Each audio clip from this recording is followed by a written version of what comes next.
গাছের পাতা ঝরে যাওয়ার আগে বোঝা যায়, পাতার রং আস্তে আস্তে বদলে যায়। তখন বোঝা যায় যে গাছের পাতা ঝরে পড়ে যাবে। ঠিক মানুষই, যখন প্রিয় মানুষ বদলে যখন যায়, বোঝা যায় কীভাবে তার কথার ধরন একটু একটু করে পাল্টাতে শুরু করে। সম্পর্ক যখন শুরু হয়, তখন একটু একটু অভিমান থেকে সম্পর্কটা একটু মধুর হতে থাকে। আবার অভিমানটা যখন অতিরিক্ত হতে থাকে, তখন সম্পর্কের আস্তে আস্তে ফাটল ধরতে থাকে। আমি একটা ঘুমিয়ে স্বপ্ন দেখছিলাম। স্বপ্নটা কেমন ছিল? যখন ঘুম থেকে উঠি বুঝতে পারি স্বপ্নটা কী রকম ছিল। তেমনি আমার কাছের মানুষ, আমার প্রিয় মানুষ কেমন ছিল সেটা বোঝা যায় তখনই, যখন সে আমাকে ঠকিয়ে চলে যায়। নিঃস্বার্থ থেকে স্বার্থপর মানুষের সংখ্যা প্রচুর। সেই স্বার্থপর মানুষের সঙ্গে চলার চেয়ে একা একা চলা অনেক ভালো। এতে নিজে একা থাকলে আরও শান্তি আসে। কিছু কিছু পুরুষ আছে, কোনো নারীর সৌন্দর্য দেখে তার প্রেমে পড়ে যায়।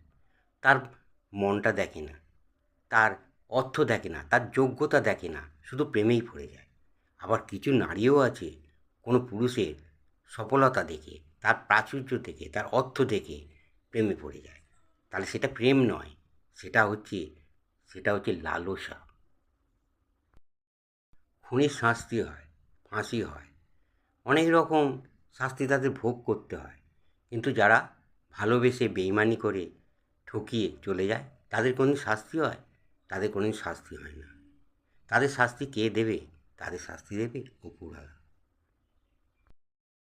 আমাদের ক্ষেত্রে বেশিরভাগই দেখেছি, জীবনে খারাপ সময়গুলো সবসময় একাই কাটাতে হয়।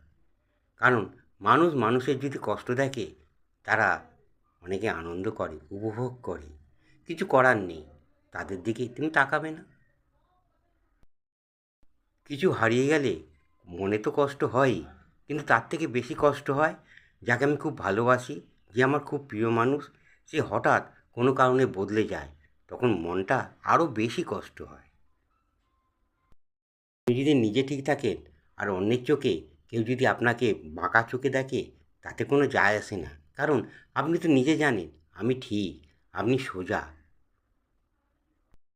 মানুষের অনেক প্রিয় মানুষ আছে, তাহলে তাদের এমন একটা সময় আসে, তাদের মন থেকে সেই প্রিয় মানুষের কথাটা মন থেকে একদম উঠে যায়, তারা ভুলেই যায়।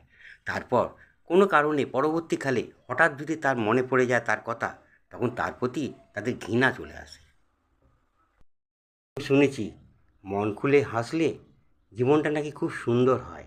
তাই আমি এখন কারো কাছে রাগ করি না। কেউ আমাকে কী বলল, আমার মনে রাগ হলেও আমি চুপ করে থাকি।